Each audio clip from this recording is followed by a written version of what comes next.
If you're going through anything that requires the process of healing, there's a specific type of nutrition that will actually speed up the process.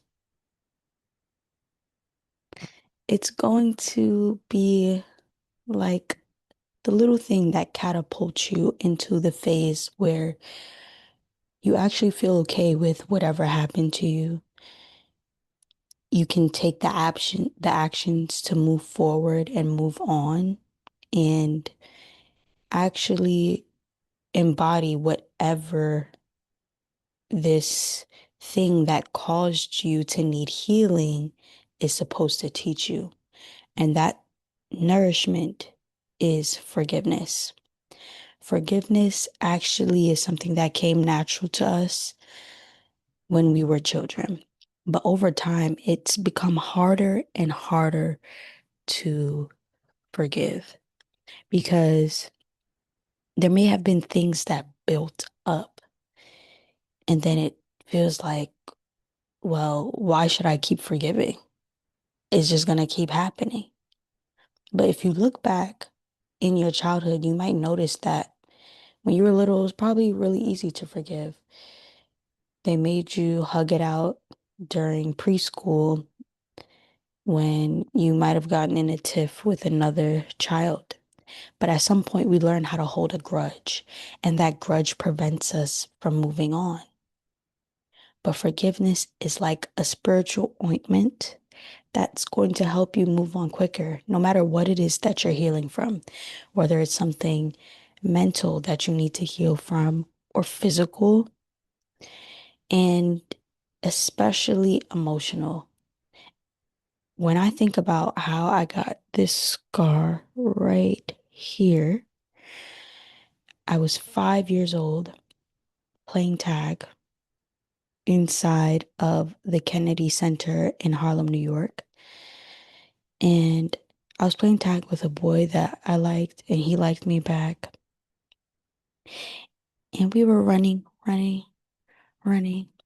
And then I turn around and look back at him, and he's right behind me. I'm like, oh snap, he's about to tag me. But when he tags me, he pushes me really, really hard.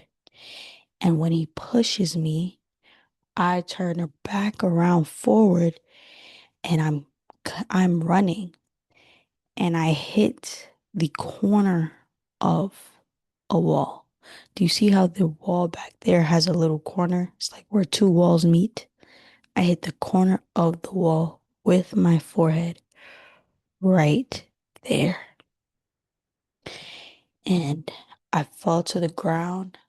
I black out for I don't know how long, maybe 30 seconds. It wasn't that long.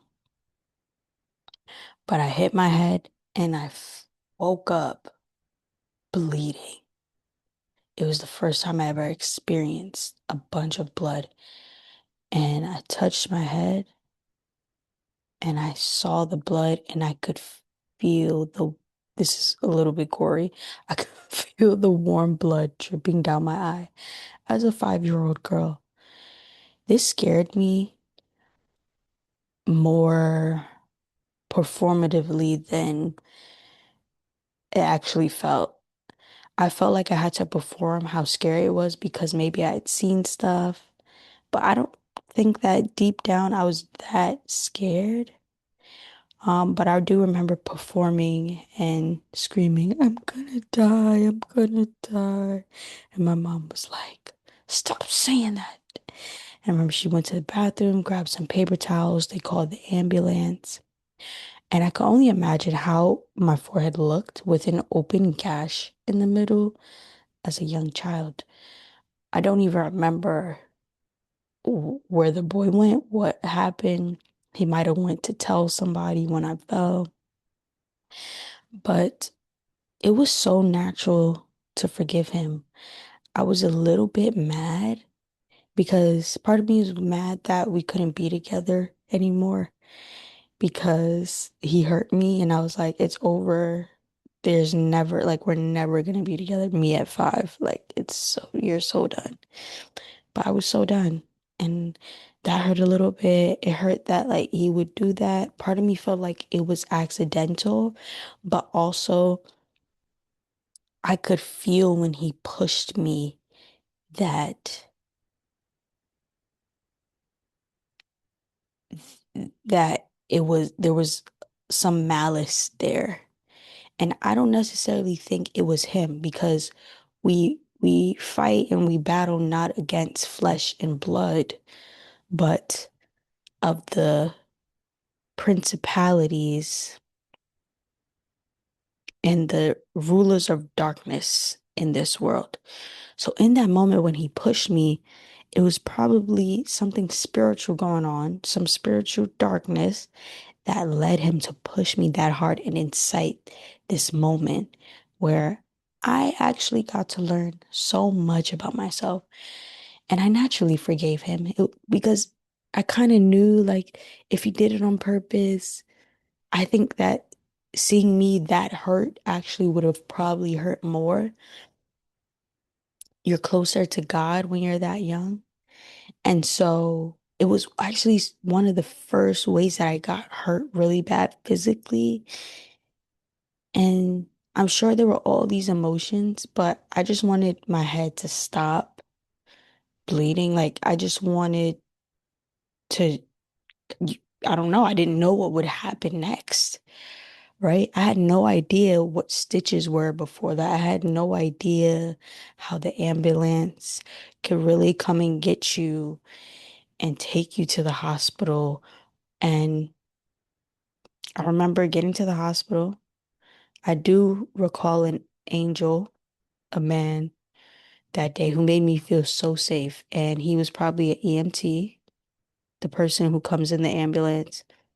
He picked me up, and I felt like a little animal on his shoulder. That's how small I was compared to him. And I felt so safe when he picked me up and he put me inside of the ambulance. He did not let me go. Um, and he didn't let me go until we reached the hospital and he had to put me down so that they could stitch me up, which took, it felt like 5 minutes. It felt like 5 minutes. And I remember feeling the pain. It was more discomfort, I think, of the stitches going in. It wasn't really painful, but I offset the pain by pinching the sides of my legs so that the pain in the side of my legs could actually help. And I think that that's something that we do. We add pain on top of the pain we're already feeling to kind of ignore it instead of facing it. And that delays the healing process. And that pinching myself was something that I carried until I remember in middle school when I would feel anxious in a place and I would pinch my stomach to try to offset the anxiety. And so we pick up these little things that are the wrong nourishment for our healing. That probably put my body into more stress when I was pinching myself rather than just letting it happen, the stitches, so that I can move on. The real nourishment is the forgiveness. Because once I realized that I could forgive that little boy, he had no hold on me. It was almost like I forgot about my um incident. It was a wound at that point. And as it was healing, as I forgave him and it was becoming a scar,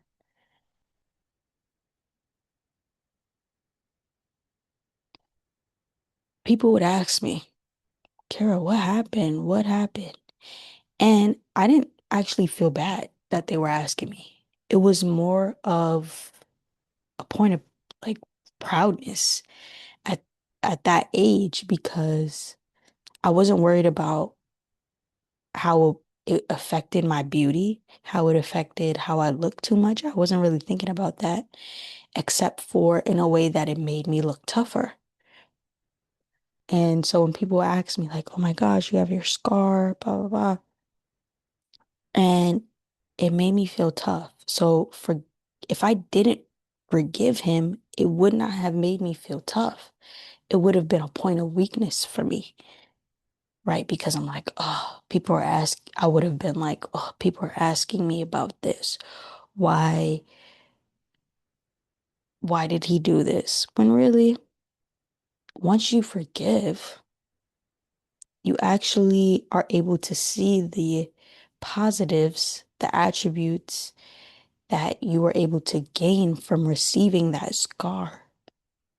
And then those become part of your personality, becomes part of what makes you you, actually. And it makes you unique because no one can take it from you. No one can take away the way that you have created the perception of what happened to you. Only you can create the perception of what happened to you. And when no one can take that away, that becomes confidence because it makes you unique. It gives you your own power. And so when you start to forgive yourself, you're like, okay, this thing has made me stronger. It has made me aware of what to look out for. And now I'm a person who can handle things. I'm a person who knows what people are capable of and how to now navigate that. And as we continue to need healing, we have to hold on to this forgiveness because it's so nourishing for our spirit. It's exactly what our spirits need to move on, to actually heal,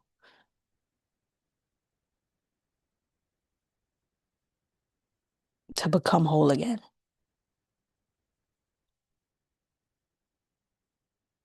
And there's so many ways that you can forgive, and there's so many people to forgive.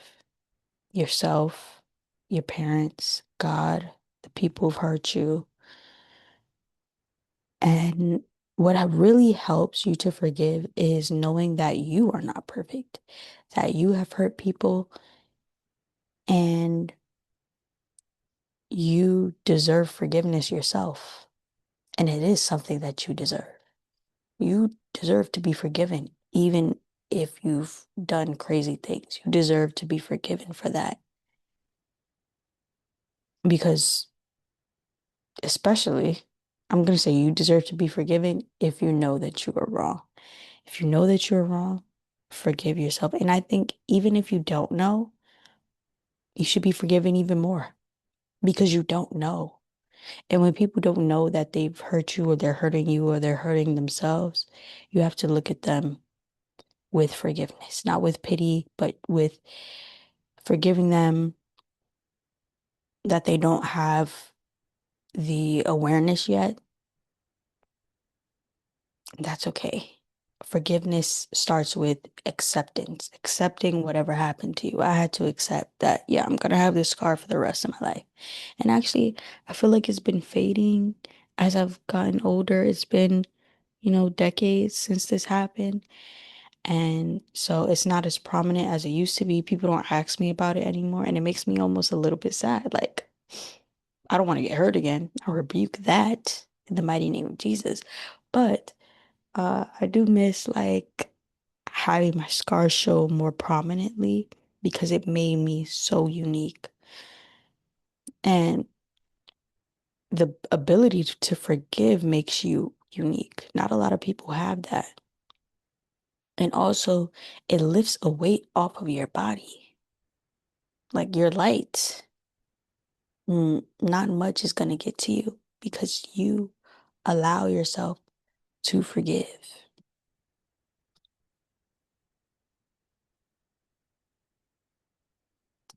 And I'm really thirsty. Let me take a little sip of water.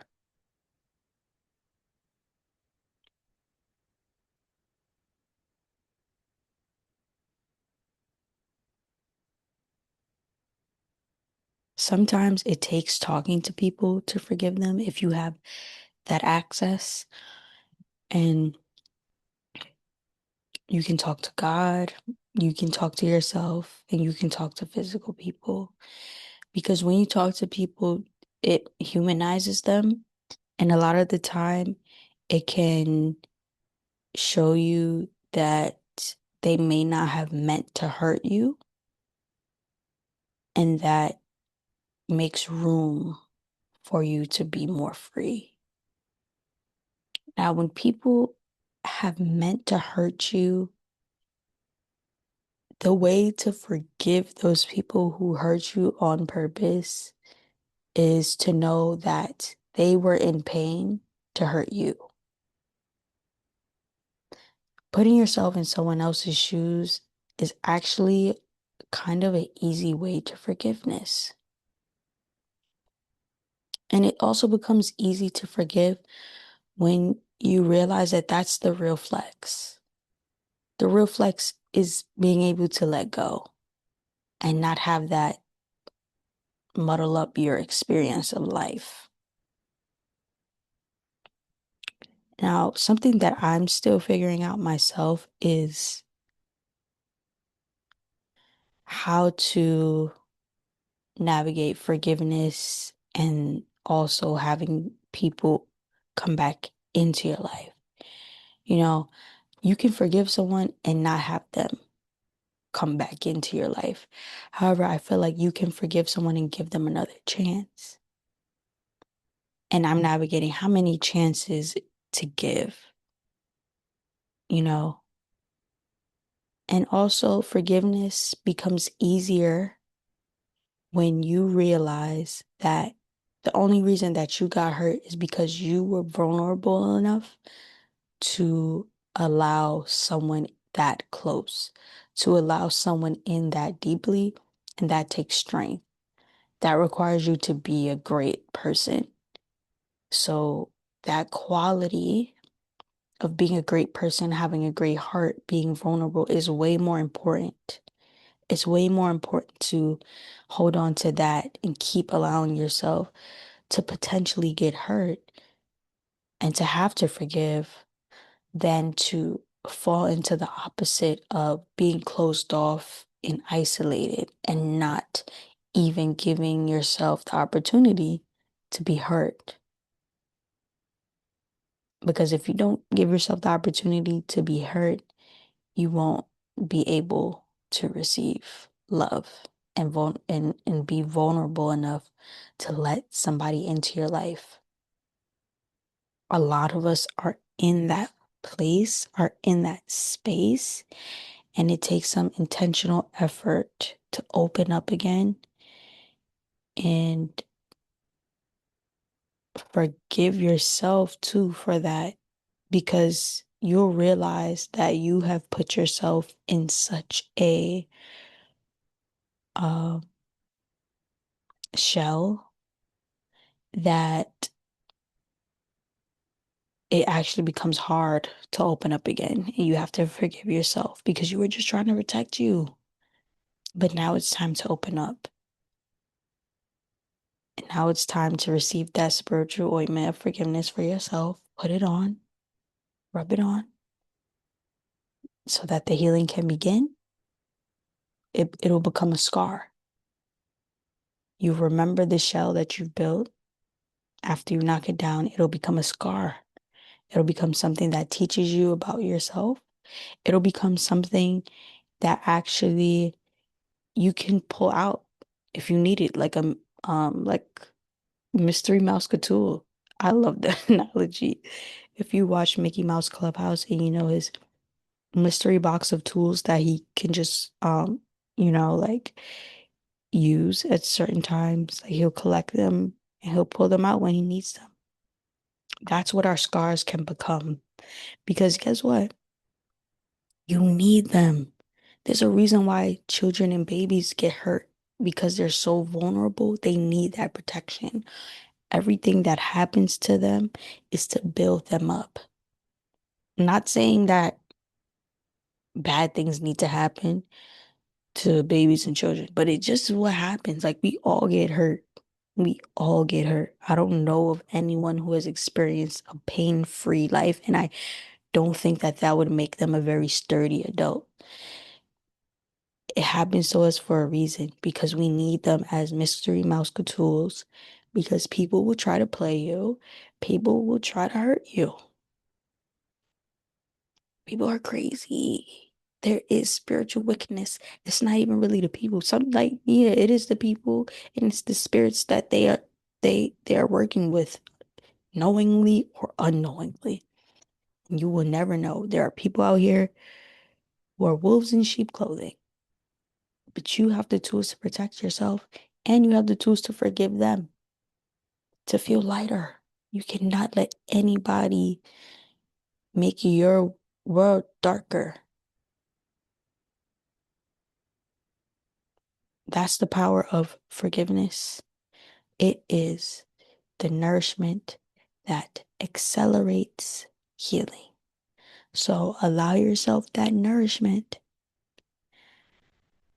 because we all need it. And who do you need to forgive today? I'll see you in the next one. Stay golden.